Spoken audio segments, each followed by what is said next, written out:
welcome to Everything Sparkle. Today we are with Dr. Juan Bautista. We're going to learn a lot of things, get a lot of myths disproved about fitness and health. Yeah, thanks for having me. So I really appreciate you having me. I'm a different type of doctor. A lot of people will come into me and say, hey, I hear that you're a holistic doctor, and yeah, I definitely love it. But I do more integrative medicine. And when I talk about integrative medicine, we really try to implement ways of getting you off medications and then implementing nutrition, exercise. The way I look at it, if we can prevent a disease or even treat it with nutrition naturally is much better. So whether it's supplements, a good fitness program, getting you off of these diabetic medications and blood pressure medications, I feel it's a good thing to do. Great. So what kind of people come and see you? At what point should someone start the process? Well, you know what? I'm a big fan of seeing your doctor annually.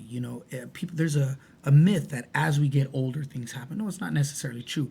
It's time of certain stressors, right? Eating bad for a long time. So usually at the age of 30, I start recommending patients to come in for a yearly physical. We draw some blood and we look at things. I showed some pictures, or you'll see some pictures in a bit, of people that really struggle losing weight. And there could be things such as vitamin D deficiency. Vitamin D is important not only for weight loss. It's been shown that about 60% of people with low vitamin D are obese. Not overweight, but obese. Vitamin D is important for energy, for women, for the absorption of calcium, helps prevent Alzheimer's. But what people don't realize, it also helps prevent about 3 types of cancer. So for women, breast cancer, men and women, colorectal cancer, and then men, prostate. But that's at levels above 50 nanograms per milliliter. So I'm really big on telling patients, hey, go to your supplement shop and get a good vitamin D3. Wow. So do you run a lot of tests to see if one thing is combating something else? Because Yeah. sometimes people have a vitamin deficiency because Right. something else is stealing all the vitamins absolutely. from it. You got that. So there's different things, and part of it's just getting to know the patient.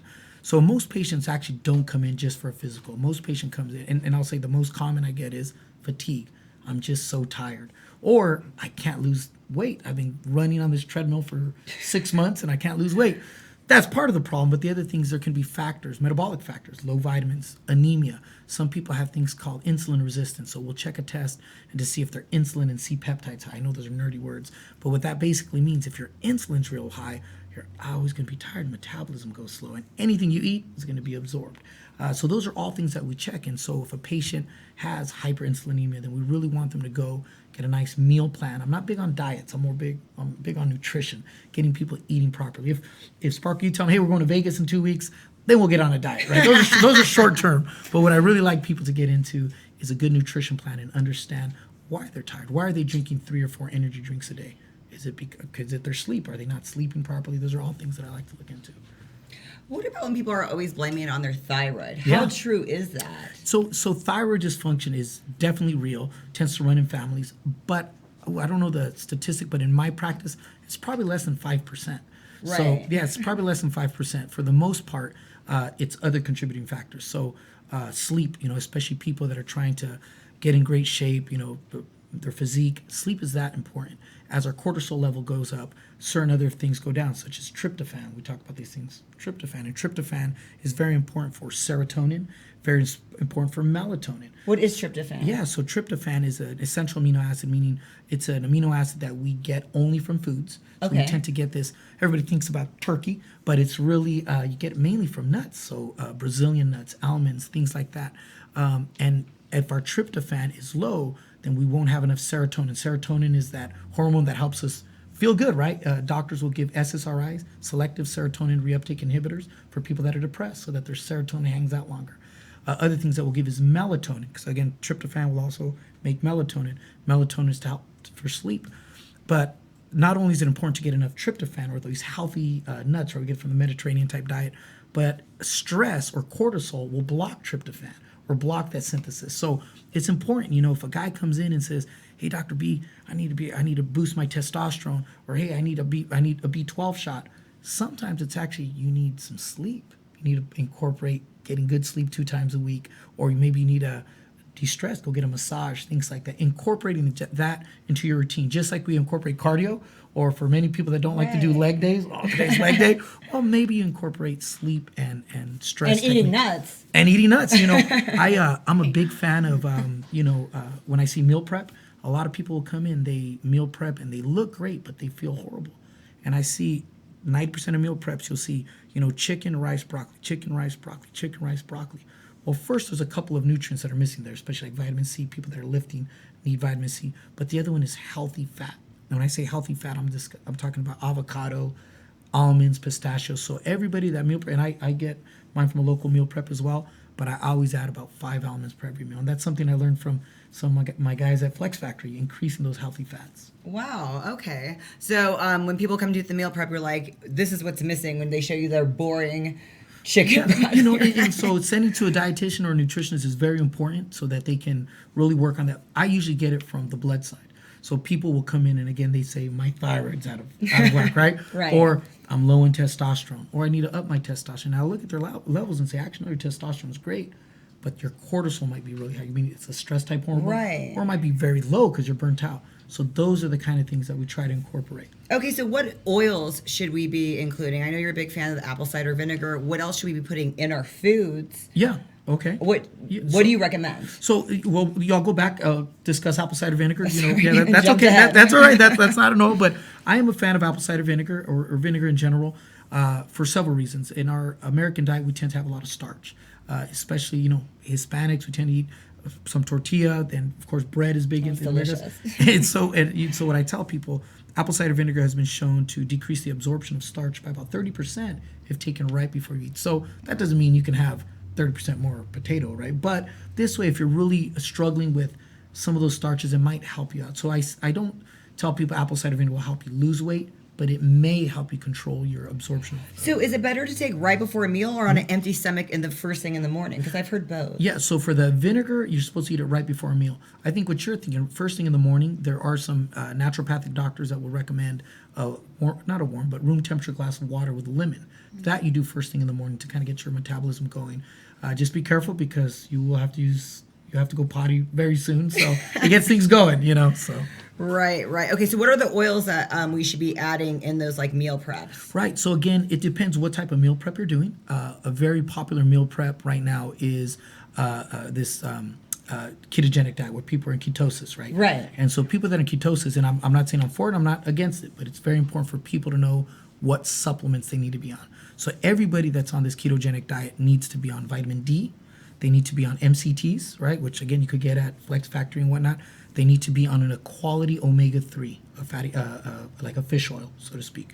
And then lastly, they need to be on like magnesium, 400 milligrams at night. So those are things they need to be on because one, they'll be deficient from their diet, but also as we're in ketosis, we tend to utilize certain things. So these things will really help you go through your ketogenic diet in a most comfortable way and safe way as well. So should we be taking these in vitamin form or do you prefer we get these from foods? So again, it all depends on our intake. So you can get it naturally from foods, but if you're a bodybuilder, or if you're an athlete, or if you're trying to lose weight, sometimes it's like a car. You're more than the average Toyota. You're a Lexus now, and you need a little bit better fuel. The other thing is just due to farming practices, and you can look at this at the U.S. Department of Food and Agriculture, some of our food density has decreased. So meaning that bowl of salad that we eat with lettuce and spinach is not as nutrient dense as it used to be, just due to farming practices. Of course, we always say, organic and whatnot, but it can get expensive. We don't always eat organic.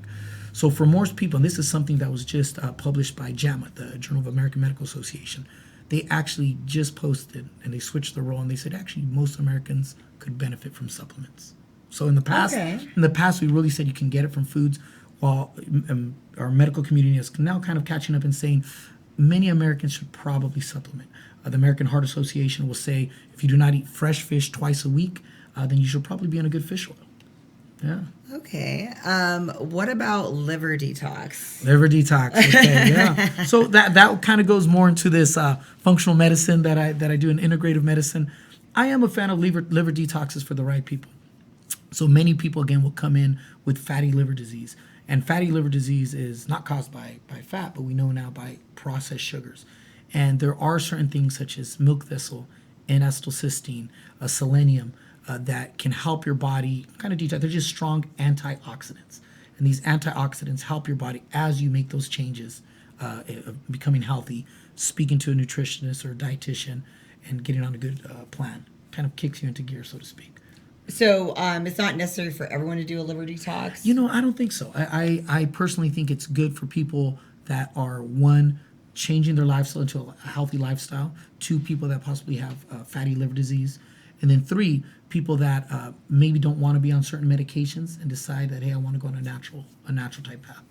So people that drink a lot, does that lead to fatty liver disease? I know it's bad for your liver, Yeah. but is that something separate? Yeah, What do you do? So it doesn't lead. So there's non-alcoholic steatohepatitis. That's called NASH. So that's non-alcohol, and then there's obviously alcohol-induced as well. So alcohol is a liver toxin and can affect your liver. So I'm not going to say to do a liver detox and after you go drink a beer, right? So if your liver is inflamed from drinking, there's some other things they should probably think about and talk to a counselor, right? There are certain things that I will tell you though. If you are drinking, then you definitely don't want to take Tylenol after you drink. That's when I was in Chicago, the emergency room, we'd see that a lot. A young person is drinking and hungover, and they take Tylenol or acetaminophen, which is very liver toxic. That can affect your kidney. You can go through, your liver, and you can go through liver failure really quickly. Oh, wow. In the hospital, we give the N-acetylcysteine for that, and that's what's in a good quality liver detox. So you say supplements can be good, but isn't it true you also had said that 20% of acute liver failure is because of supplements? Because of supplements. And again, that's why it's good to go to somebody that knows what they're talking about. There's certain supplements that shouldn't be mixed. I had a very, very good friend of mine who was on a certain medication for cholesterol take red rice yeast, and then had a couple of drinks. And then literally within 2 hours, he was completely yellow. His liver enzymes were very high. And, you just have to be very careful. And so I say, bring forth your supplements. If you don't have a physician, nurse practitioner, or PA that's comfortable with them, find one. Nowadays you can on the internet, integrative medicine. There's a lot of naturopathic doctors that are very educated in some of these supplements. And it's about mixing them. So if you're going to go to your supplement store and buy certain supplements, you probably shouldn't be on a lot of medications. And so those are the kind of things I tell people. It's either about getting off the medications with nutrition changes and supplements, but probably not combining them. Okay, so now you're a different kind of doctor because not only are you about diet and supplement, or not diet, nutrition and supplements. Right. Let me get the word right. You're actually getting a trainer for your patients? Yeah, I do. So one of the biggest misconnects in healthcare is we discuss being healthy, and then doctors will say, hey, you need to exercise, or hey, you need to eat, which is, it's so vague and it's not measurable. So what we're doing for our patients to kind of break that barrier of accessibility is we have a very, very nice trainer by the name of Heidi, and she's been working with my patients once a week. We're hoping twice a week to come out with organized exercise. Now, that you can look up the statistic that 86% of people after the month of February will stop going to the gym. And many of those, and even though we like an empty gym, people like us, we do want people to be healthy. And the majority of those reasons are they get hurt, they don't know what they're doing, they don't get results, or they just stop going, they lose motivation. And so if we can break some of those barriers and teach people how to exercise properly for weight loss safely, I think it's a great thing to do, especially if we have that patient that, again, maybe was anemic or thyroid. We've taken care of that, and now they're going to start exercising, eating properly. Let's guide them the right way, and let's work as a team versus, say, go see your doctor or go see a trainer. But I am big on trainers. If my son was struggling in math, I would get him a tutor. I wouldn't say study harder. I would get him a tutor. And I think we can definitely do the same with our patients. I've been in an athletic background, and I still get a trainer. Some of the best athletes in the world get trainers still. Well, I'll train you in abs sometime. There you go. Hey, let's get together. All right. Okay, so Heidi, hello. Yes, hi. So tell us about this. You started training his clients. How is that going? It's going great. So Dr. Bautista and I talked about, this collaboration of helping his patients, and I think it's phenomenal that a physician would take that into, accountability in his practice, because the whole person is not just a physical being. I mean, it's not just about health with pills, it goes beyond that with nutrition and exercise. And so his philosophy really lines up with mine. And so we thought, this is a good thing. And so we just started, doing this in the last, I think, month and a half. So it's really in the infancy stage, and people are, getting the word and coming, and it's growing every week. So it's really fun. We mix it up. So what are some of the things you did? Like last night you taught a class, right? Yeah, last night we did TRX and high fitness. So we did a little bit of weights and a little bit of cardio. So I think, well-rounded program includes both. So sometimes we'll do weights and with, actual weights or kettlebells, and then we'll do a little high fitness because that's really fun. People really like it. It's a group exercise and everybody's engaged with it. So what's the age group for this? You know what? So I take care of adults. So, I see it, all adults all the way to their elderly, but I'm really trying to get that range from about mid-20s probably to about 55. It's that area of pre-diabetes, or maybe I've had 2 children and I just can't lose this weight, or I have a little bit of low back pain and I don't want to take ibuprofen all the time, or my knees hurt because I'm obese. And so, these are the kind of patients that we want right now. Obviously, if you're a very sick patient with heart disease, diabetes, there might be a different type of exercise that we can work for. But right now, it's for that large portion of Americans that are struggling just to get in shape. So you have adults from like 30 to 60? About 30 to 50. 30 to 50. 30 to 50. Yeah. So those are the people that were in the exercise class. Absolutely, yeah. Are a lot of people intimidated? Because I know I train a lot of elderly women, and they're always like intimidated to do a group thing because they think they can't jump or they can't do something. How do you make it to where everybody can participate? And I think that's one of the missing links that we've, us as physicians have failed. We've kind of left that out, but by us recommending it and being involved, it's much more trustworthy, so to speak. And physicians need to be careful too. 40% of physicians are obese, not overweight, obese. That's a BMI over 30. So we have to practice what we preach. And so therefore, I tell my patients, if I'm exercising and I'm very active on my social media, then, we need to make sure that our patients are as well. Yeah, I actually train a few doctors. Yeah, and good. They're some of my laziest clients. All right. I'm sure you're don't not tell one them, of them. So. So what are some of the things? So last night, what was the age group that you had? What was like the youngest and the oldest? I think they were mainly in their 20s and 30s last night. One of them, my patient was in her 40s. Yeah, she was in her mid-40s. Yeah. But I really, go over fundamentals first. I'm not throwing them in and saying, okay, like, sink or swim. Right. Yeah, so, we went over the fundamental basic movements of the TRX, and then we did a short little workout with those movements. And then the high fitness, that can be really intense. And so I do the modifications because we're just starting. Right. So we do modifications, and it's a 30-minute class. It's fun. They enjoyed it. And and I think also for some of these patients, as they're getting started, not all of them can afford a trainer, or some is basic. And so this is a way again to break that barrier and say, hey, let me learn some exercises. And our hope is that the class will grow, but continuously new people. That people feel comfortable and say, I'm comfortable now at the gym. When I go there, I know how to use the TRX. I know how to get my body moving properly and not put so much pressure on my knees and things like that. Great. So anybody can be your patient? How does that work? That is tough. I do have quite a few patients. So right now we're keeping it with our patients just because I do believe the other things are important as well. So I've been sent many patients from trainers that patients aren't losing weight. And again, it's important for them to make sure that they're not anemic, that their euthyroid, means their thyroid's in check, that their hormones are in balance, and that they're eating properly. So that's why I really want it as those 3 things: nutrition, exercise, and medically capable as well. And what's this body optimization that you were talking about? It's like a 3-step, 4-step process. Yeah, so that body optimization is just that, making sure your body is ready for exercise. So we do, blood work and, through with just like a physical exam, and we look for certain things. So again, for your hematology, we look for anemia. We look for your thyroid balance, meaning testosterone, estrogen. Men and women both need both in the right range. We look for certain vitamin deficiencies. And then, of course, the big things like your cholesterol and diabetes and whatnot. So we work on those things first. So therefore, when you get to the gym and you start exercising, it's optimal. So our first level is your body optimized? Is your body primed to lose weight? If your metabolism is trying to hold energy, such as anemia, right? If patients that are low on iron or low on blood carries oxygen, so they're technically low on oxygen, low on energy. So we need to work on that first so that when they get to the gym, their body doesn't want to hold energy, but rather wants to burn it. The second step they come for is a nutrition consult. And when we discuss nutrition, again, I'm about lifestyle changes, not diet. So we really discuss the importance of implementing healthy fats.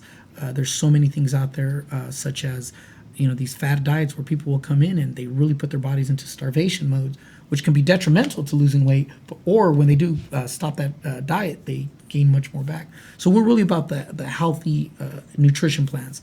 And then our third step would be exercise, and that's where Heidi's come in. And then our fourth is obviously follow-up. We don't want to lose our patients. Tell me about some of your success stories, because you've had some patients that have lost an incredible amount of weight, and I want to hear about that. Right, yeah. So we've had quite a few patients lose, anywhere from 200 and some pounds. We had a gentleman that was originally 420, and now he's about 220, 215. He's been like that for quite some time, and these are patients naturally without gastric bypass. Did it naturally, and many of them did come initially for gastric bypass, which I'm not saying I'm against, but you should always exhaust all measures. And again, the best success story of these patients have been like this for well over 5 years, well over 7 years, meaning they're healthy weight. And we do it because it's not a diet, it's accountability and eating properly. So many of these patients, I tell them just like myself and my kids, we work hard Monday through Friday. And I'm lying, Friday till noon. Friday night, I'll take my kids to pizza. Weekends, I'll go have a burger or go have a burrito. But Monday through Friday, I try to take care of my body. If we can get into that mode, many patients will start to lose weight and be much more healthier. And I'm really big on, not losing 60 pounds in 2 months, but rather 60 pounds in a year and a half and keeping it off. So the guy that lost 200 pounds, he didn't do any gastric bypass? He did not do any gastric bypass, and just some of the deficiencies they had were low B12, very low vitamin D, anemia, and that anemia can be from that stress, sleep apnea. Those are all things that contribute. So if we can get that sleep apnea fixed or worked on, those are all things that will help their body start losing weight, so that when they go to that supplement store and get their vitamin Ds and their meal replacements, it really starts working. They just start shedding pounds. How exciting. So how long did it take to lose that weight, the 200? So most people that are overweight like that will lose a lot of weight initially, and then it slows down. But we really don't want too much weight loss. And so for me personally, depending on your body mass, but these big people are usually around 6 pounds is what we want a month. Okay. Yeah, just because, but if you add up the math, it's a lot of weight throughout the year, but it's gradual. And that way it's not putting too much stress, too much of that cortisol on your body. I think people are lining up to come and see you. If I see a guy that's dropped half their weight and that's that much weight, do you ever cut people off? You want to be your patient? I do. So I'm not always accepting new patients, but we're hoping that our model, and it's not just me. I have other physicians and other nurse practitioners, PAs in our group. We're hoping that this model works for patients, because reality, it's good for us as physicians. There's a big misconception that physicians nowadays get compensation for writing meds. It's actually illegal. I want my patients off of medications. There's more liability to that. The number 4 cause of hospitalization in the United States is usually medical problems, meaning a side effect to a medication. So we really try to keep people off of medications or get them off and handle it with a healthy lifestyle. And what do people come to you and they're taking illegal supplements to lose weight? How do you explain that to them, or try to get them off of that? Because I'm sure you get a little bit of that. I do get a lot of that, and so it's easier as we get older, because again, many of us have kids, and I always say, would never give your kid a drink without knowing what's inside of it, right? You'll never let a stranger do that, and we should take care of our body as well. Luckily, I have some people around town that have done good and bad, and they can tell you, it really wasn't worth it. Nowadays, there are physicians, and here in Fresno, there's a good handful of us now that are really practicing this integrative medicine that can do hormone replacement properly. And it's really not that expensive anymore. Supplements, there's people in supplement stores that can really guide you, instead of selling you 15 different supplements, that will say, hey, let's work on your nutrition and maybe add 1 or 2 supplements at a time versus. So it's one of those things that I tell people, hey, you have to be, if you're open with me about it, I'm open right back. Great. Thank you so much, Dr. B. This is just so fascinating. Is there anything else, what's your vision and what's to come? What's something that you want people to know that are watching? Well, I think the next thing that we're really trying to incorporate with us is pain management. Being an ex-athlete, injuries happen. And when people start losing weight, knees, shoulders. And so we're really going to start working on this integrative type health with whether it's working together with chiropractors, working together with physical therapists. Physicians and chiropractors in the past didn't get along. I actually have a chiropractor at my office that takes care of my patients. Why? Because many patients like it and they need it. And I'm a fan of mobility, physical therapy. And I think that's what I'm really going to try to integrate more. I do a lot of injections like PRP, platelet-rich plasma already, but I want to offer CBD. CBD is a great natural anti-inflammatory. I really want to incorporate that, because as we start exercising, as we start losing weight, and we say, now I can go on a jog, or now I'm going to go snowboarding, we're going to get injured. And there's a huge opioid epidemic. A lot of people overuse medications. I really want to see that aspect joining part of our weight loss, which is also that pain management. Okay, what about other methods like cupping and cryotherapy? Mm-hmm. Have you noticed a lot of... Yeah, and again, so I'm a fan of integrative health, meaning integrating a lot of that in our practice, but it's also, it needs to be science-based. So for cupping, so to speak, I always tell people you need to know that the practitioner is skilled in it, that's been doing it for quite some time, and also why you're doing it. There have been studies that shown that you should not do cupping with an acute injury. So I mean, if you tear your quad, you probably don't want to do cupping right away. Now, if you're discussing sore muscles or chronic inflammation, I have no problem with it. But you do have to be careful with certain things. And so, I'm about working together. My chiropractor that comes in, he sees our MRI. So if a patient has a nerve impingement or has had surgery in his back, he knows, where he shouldn't be working, things like that. So instead of being exclusive, being interactive together, or inclusive. So you've seen those things work, like cupping and cryotherapy. You've seen really good results out of it. I have seen good results, and again, it's about knowing what patient, well, just like weight loss, knowing everybody's different, and so we have to make sure that we work together and that our center isn't amongst our egos and us saying, oh, cupping doesn't work, or oh, doctors just want to give medicine, but focusing on the star of the show, which is the patient. If cupping can help out that patient, I'm 100% for it. Great study that came out of Harvard showed the benefits of yoga for low back pain. Another one out of Minnesota showed turmeric, which is natural spice, that actually had the exact same results, meaning benefits, versus naproxen and ibuprofen for pain without any of the side effects. So I'm a fan of that. I'm a fan of saying, hey, if this works for a patient, it works for me. Even if I can't treat him, and a chiropractor or someone that does cupping does, What about bad medicine? I'm sure some people have come to you and they're like, I need a doctor that prescribed this. I mean, what do you do when you're like, oh my gosh, you shouldn't be on all this, or you definitely shouldn't have done that? Yeah, how do you combat that? It's difficult, and I still believe that medicine it's a great field. If my kids said they wanted to become physicians, I'd be very happy. So I never badmouth another doctor unless it's blatant. I don't know how that doctor was trained. I don't know if he's been jaded, because it's just like teachers. There's great teachers. There's some teachers that are like, oh my goodness, right? Coaches and bad coaches. So my job is just to show what I do, and I try to do that through social media, through radio shows, and through my practice with my patients. And then hopefully other physicians can turn around and say, oh yeah, that sounds about right. Because everything is constantly evolving, including medicine. Things that we did in the past, we're not doing now. I'll give you a great example. When I was a student, there was 2 blood pressure medications we used to always give together. Well, years later, we find out, well, that's bad for your kidney, so now we never give them together. So things are always evolving, and I think we need to be open to that and saying, hey, I'm pretty darn good at science, but that doesn't mean I'm good at everything else, and we need to work as a team and listen to other people like yourself. You're actually in the field working with patients, right? So if I'm giving a patient a beta blocker, which will slow their heart rate down, and they can't walk on the treadmill because they want to faint or they're short of breath, I think we should have open communication and say, hey, doc, is there a different medication this patient could take? So I would really like that approach versus, oh, that doctor's giving you a bad medication, right? So it is hard because sometimes you're like, oh my goodness, but there's great doctors out there. Is there almost a solution for everything? Pretty much every problem that comes up. If someone is really fatigued, is there really a reason that you will pinpoint that no one should be super fatigued all the time? So you'll do what you can to figure that out. Right. So the main thing is excluding all the common things. What's most common, right? Again, so a lot of women will come in and they say, I'm tired all the time because I'm a mom. It's not necessarily true. So we'll look at these moms, and moms do such a great job of taking care of their kids, their partner, work, but they forget to take care of themselves. As simple as eating enough healthy fats.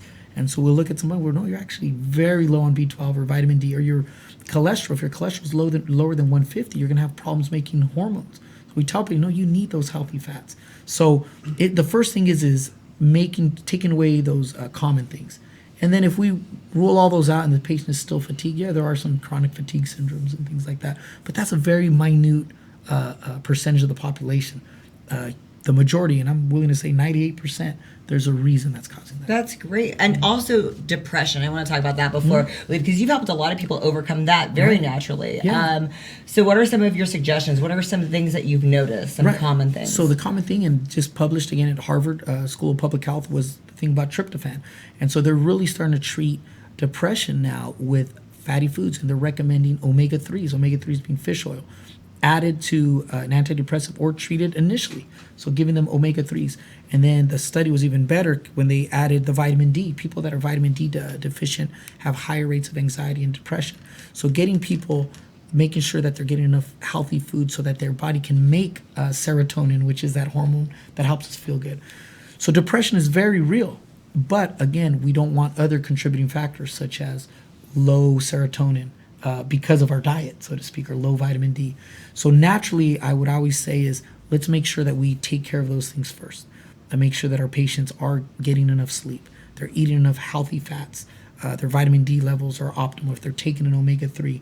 And if those are great and the patient, is no longer depressed, that is awesome without medications. If the patient is better but maybe a little bit depressed, then you know what? Maybe now behavioral therapy or just speaking to a counselor versus taking another medication on top of that. Well, that's kind of like the Snickers commercial. You turn into a diva. Yeah, that's hungry. right. Like that's you just need to eat some more fatty foods. That's exciting for me. Healthy fats. Hey, this is my excuse to eat chocolate. Yeah, Come on now. This is. Hey, no, there's some benefits to that too, So yeah. Heidi, how long have you known Dr. Bautista? I've known him probably about 7 years, I think. And I know his dad really well too, because I've been in the. This is a family business. Yeah. Tell us about that. You have a father and brother in medicine as well, right? Yeah, my father's been a physician here in Fresno for about 30 years. Wow. My brother's a physician and a lawyer, believe it or not. And then my other brother's a physician assistant. My brother-in-law's a physician assistant, and I have an uncle who's a pharmacist. It's all medical. Everybody thinks that's great, but our teeth are crooked and our cars don't work. We need a mechanic and a dentist. We need something good. Nice. All right. So what's your vision? So like in 6 months, I kind of want to bring you guys back in 6 months and see how these patients are doing. What is your vision for working with Dr. Bautista? What do you want to see happen? I would love to see, the patients that are there now get confident to go out on their own. And, a lot of them have gym memberships, even 2 memberships, and aren't using them. So I'd like to see them really get confident that in their, self-confidence that I know how to do this, I can do this on my own, I love it, it's now a practice of mine, and now I'm going to go do it. And have a revolving door, like he said, of new patients coming in, learning, gaining that confidence, learning about, nutrition, learning about exercise, and then I see it flourishing. I see it growing. That's what my vision is for the next 6 months. And then maybe you guys can get other physicians to take on, and we can all do that. Absolutely. That would be phenomenal. Would love it, and I personally would love to have a bigger facility because more patients and even time. I think 1 time a week is great. That's probably what I could afford, or maybe 2 times a week. But eventually, 2 to 3 times a week, a nutrition class once a week. That way, patients have access to it.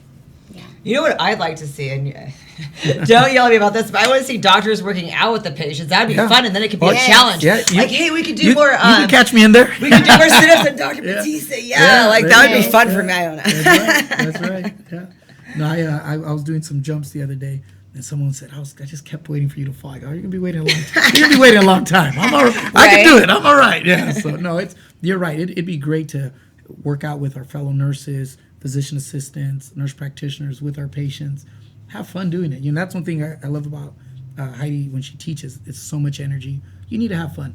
I would say at my age, I don't want someone yelling at me. I want to enjoy. I want to say, "Ooh, man, I missed." You are not that old. I missed working out with Sparkle. I missed working out with Heidi, and because I have that much fun when I do it. That's what I kind of want to look at. When I was playing football, you can yell at me all you want. But, Heidi, what's your fitness background?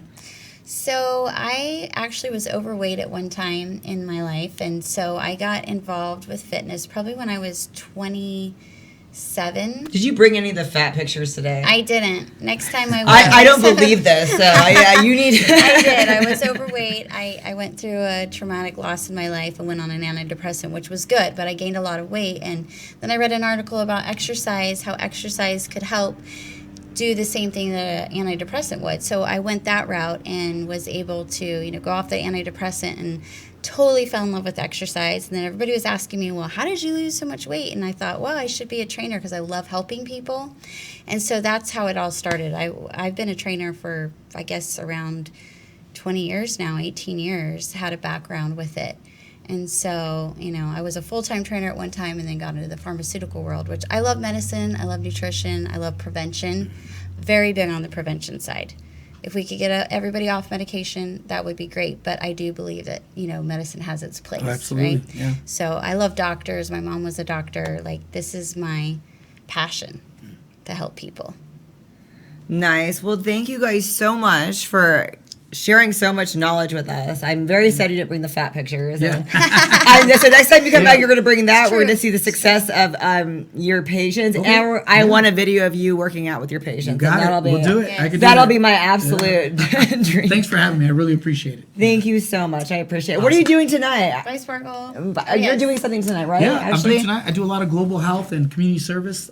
So I go to Cuba, Honduras. I'm going to Greece this year, but this next week I'm going to Cuba. Taking a young kid out of Buchanan, out of Fresno, a pre-med. His name's Tanner Barnes. He's applying to medical school. I said, hey, why not? I'm going to go expose him to giving back globally. Nice. And, yes, we're having a salsa lessons tonight, salsa event to raise money, not for the trip, but actually there was a recent tornado there that really did some damage in Havana. So we're going to more money for medical supplies and things like this. We're going to work on our hips today. So they got to have loose hips, right? If you're Oh salsa my God. dance. Heidi, we should Yeah. go salsa Yeah. dance tonight. Oh my Should. God. I'm actually free, so yeah, let's do it. Yeah. So this should be fun. Sounds great. Thank you guys so much. Thank you. Thank you. All right.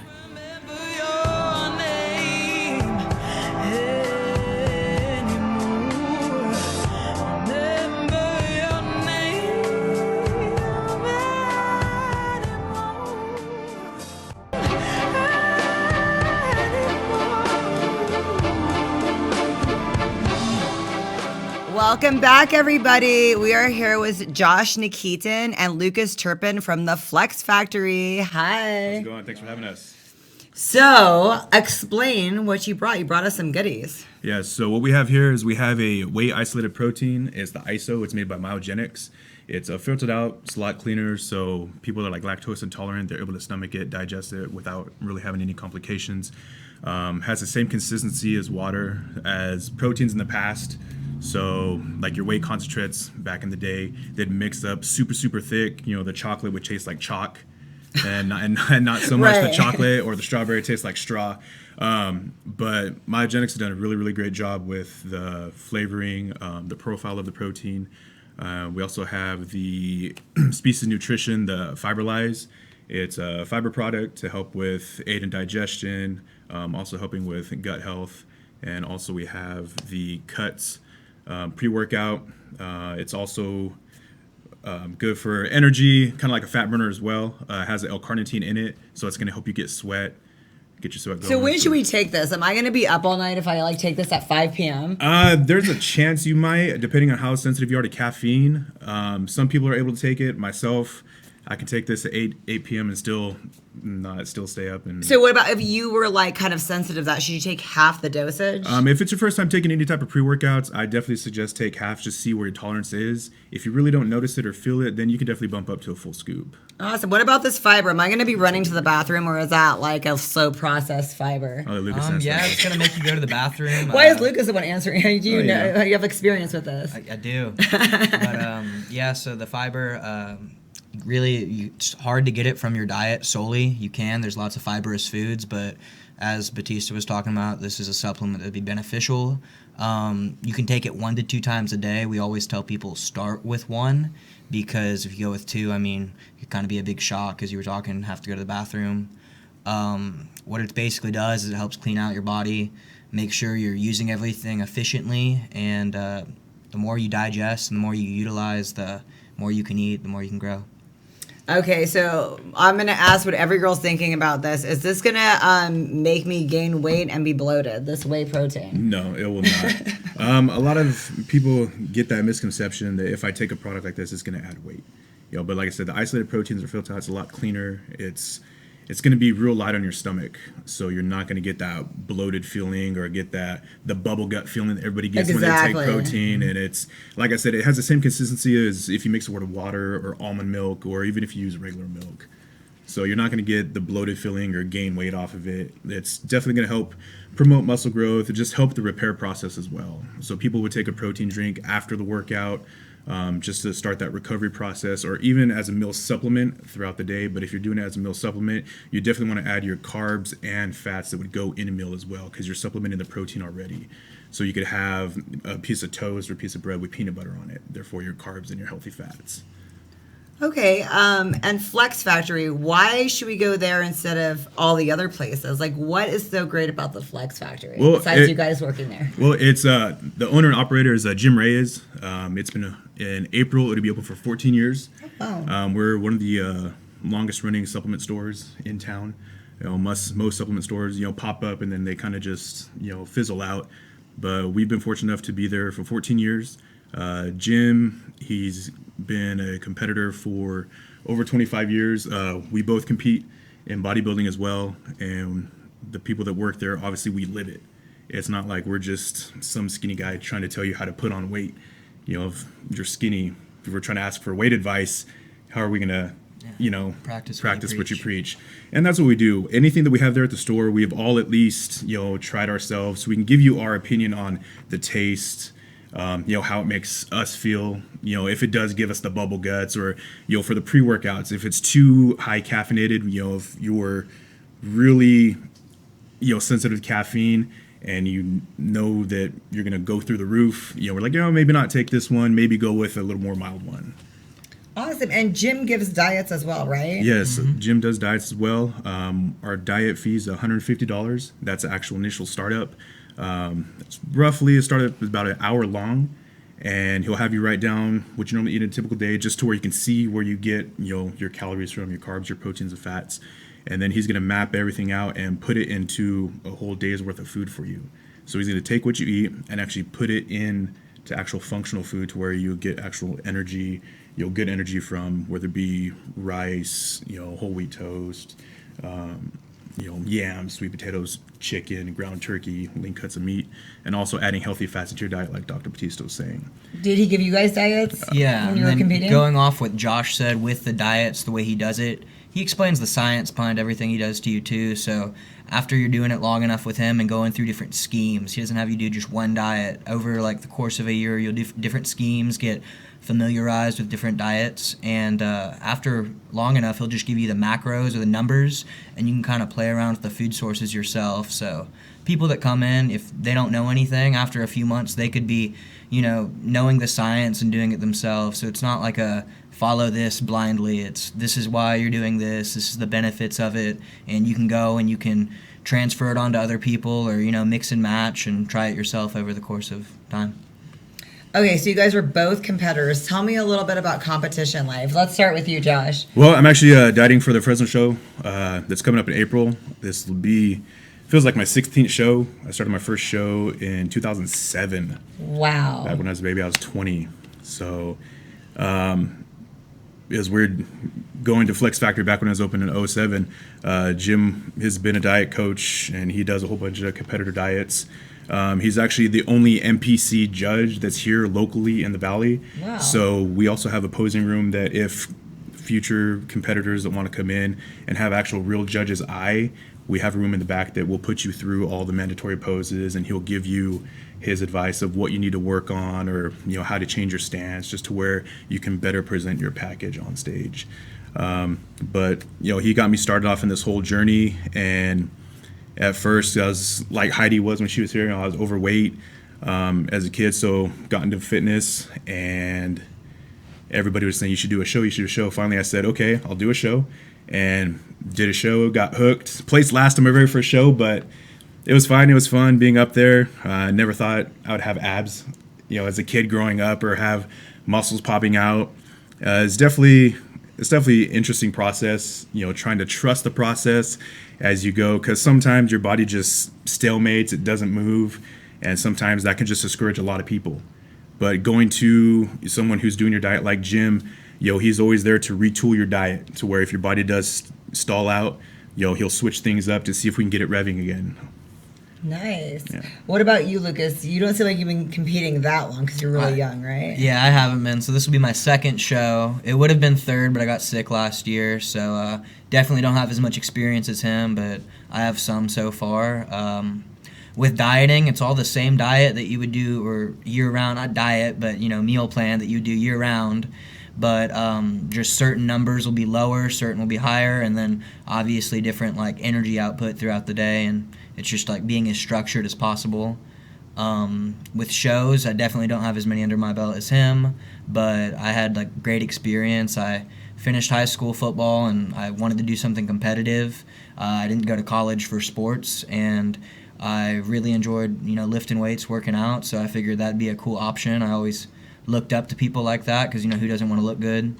And after that first one, I kind of got hooked because it's like more a mental thing than anything. Like, you could go out and, as he said, you could get last place, but if you beat yourself last time, that's a win in itself.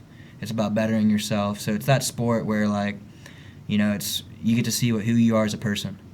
So are you guys competing against each other, or how does it work? What's the different classifications of it? Well, there's many classes.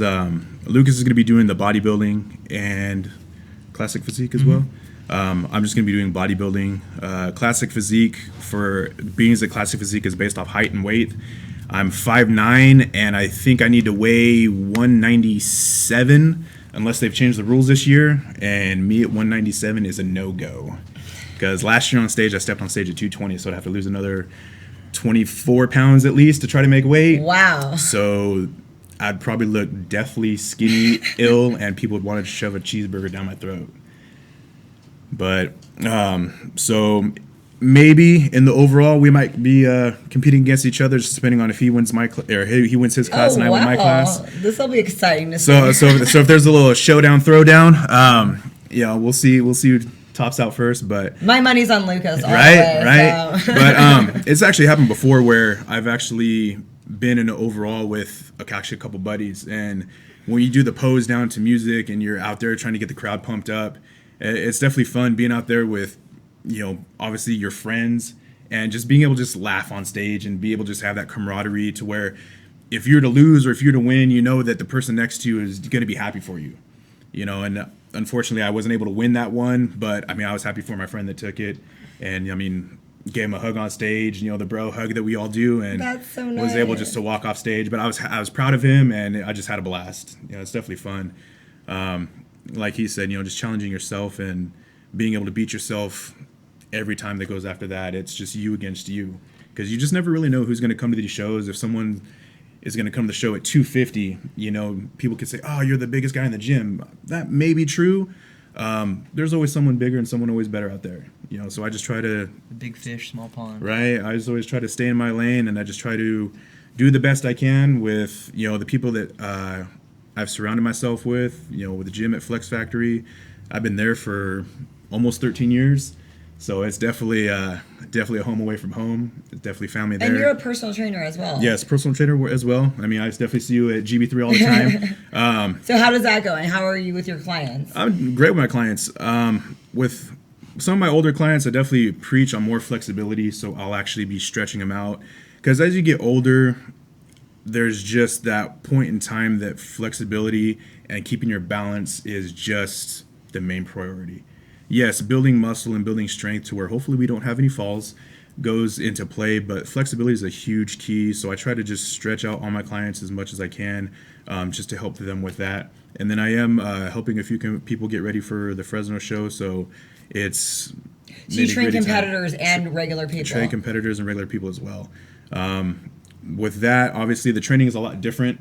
It's definitely a lot more training day method and just go, and whether you want it or not. It's a little bit more harsher on the training. You might get a few unnecessary words thrown your way telling you to suck it up and just keep going.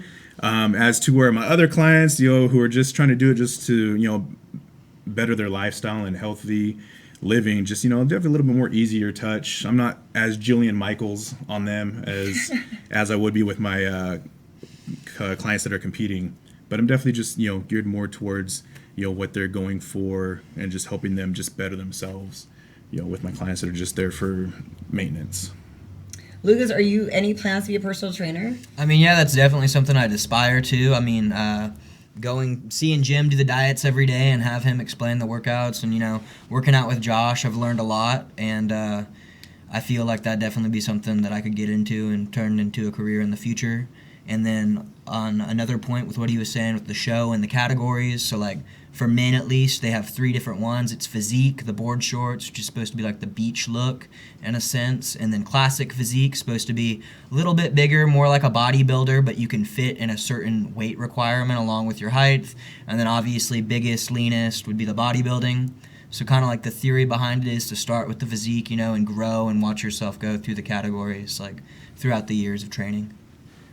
Okay, well, I appreciate you guys coming on. I'm very disappointed that you wore these big, bulky sweaters because I saw the pictures, the promos. I wanted to see those abs just coming my way, and so I was like, you guys completely covered up. It's a bit cold out. And as we get lower in body percent fat, definitely tend to get a little bit colder outside. We need to make this studio really warm. Right? I almost got there. Almost took off the sweater. But, yeah, it's definitely fun just seeing your body transform and just kind of shrink down. And for people that never think that, I'll never get to it, whether it be single digits, whether it be 9%, or just women in general that don't think that they're going to be able to even look a little bit better. Mm-hmm. It's fun to encourage them, like you encourage your clients to just keep pushing. Don't give up on yourself. Oh, there you go, Lucas. Right there it is. It's always good to encourage them and just tell them, oh yeah, there's my before and after. That one on the left is from my 2007, and then right. Wow! I was 187 in that picture, and on the picture on the right, I was 220. So I mean, working with Jim and just being consistent in the gym as well. You're going to have your injuries. Prior to the Fresno show, it's been 4 years since I've competed, just due to injuries and, just other life events happening. You didn't compete last year? I competed last year, the year prior. Oh, okay. Yeah, it was 4 years. And that's the thing. People that think that if they're set on a show that they have to do it, shows are always going to be there. We understand, life happens and things like that. It's just being consistent. Consistency is key with your diet, with working out, and just being able just to count on yourself, the accountability to have yourself, whether it be with your trainer, with your nutritionist, and most importantly, have the accountability to yourself. Because if you do that to yourself, then that's part of your just self-love, and it's lifestyle, and like he said, and it's one of the most important things.